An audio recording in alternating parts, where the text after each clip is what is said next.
కాంతం. ఏమండోయ్! చూసారా మీ అబ్బాయిని? కోడలు ఎన్ని మాటలన్నా కనీసం నోరు మెదపకుండా ఆ కుక్కిన పెన్నులో ఎలా పడి ఉన్నాడో?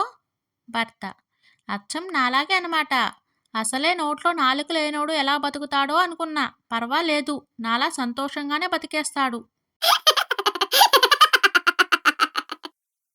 పెళ్ళైన కొత్తల్లో మొదటిసారి వంట చేసిన భార్య కూరలో కారం భారీగా వేసింది. భర్త. కూర చాలా బావుంది. జీవితంలో ఇలాంటి రుచి ఎప్పుడూ తగల్లేదు నాకు. భార్య.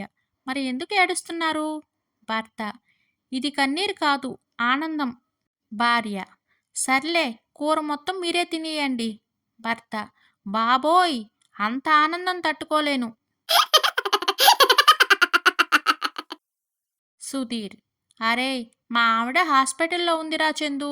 ఒక 1000 రూపాయలు ఇవ్వవా? చందు. 4 సంవత్సరాల నుండి మీ ఆవిడ హాస్పిటల్లోనే ఉంది. 1000 రూపాయలు ఇస్తూనే ఉన్నా. ఇక డిశ్చార్జ్ అవ్వదా? సుధీర్. ఆమె ఎందుకు డిశ్చార్జ్ అవుతుందిరా? మా ఆవిడ నర్సు కదా. భార్య. బేబీ, నాకు ఈ చీర ఎలా ఉంది? భర్త.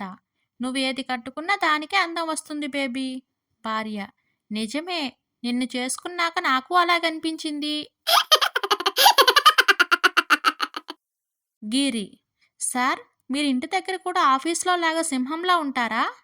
ఆఫీసర్. అదేంటి గిరి అలా అడిగావు? సింహం ఎక్కడైనా సింహమే కదా. కాకపోతే ఇంటి దగ్గర సింహం మీద కనకదుర్గమ్మ అమ్మవారు ఉంటారు. సింహం ఆమె వాహనం కదా. స్వప్న. డాక్టర్, మా ఆయనకి పాము కరిచింది. నేను బతికించాలని కాటు వేసిన చోట రక్తం కూడా పీల్చేశాను. కానీ లాభం లేదు. డాక్టర్. ఎంత రక్తం తీశావు? స్వప్న. సుమారు ఓ 2 లీటర్ల వరకు తీశాను. పోలీస్. మీ ఆవిడని ఎందుకు చంపాలనుకున్నావు? వెంకటయ్య. నేను చంపాలనుకోలేదు సార్. నేను ఆఫీస్ నుంచి వచ్చేసరికి త్వరగా ఫ్రెష్ అయ్యి రండి, కడుపులో ఎలుకలు పరిగెడుతున్నాయంది. అందుకని కొద్దిగా ఎలుకల మందు తినిపించాను అంతే.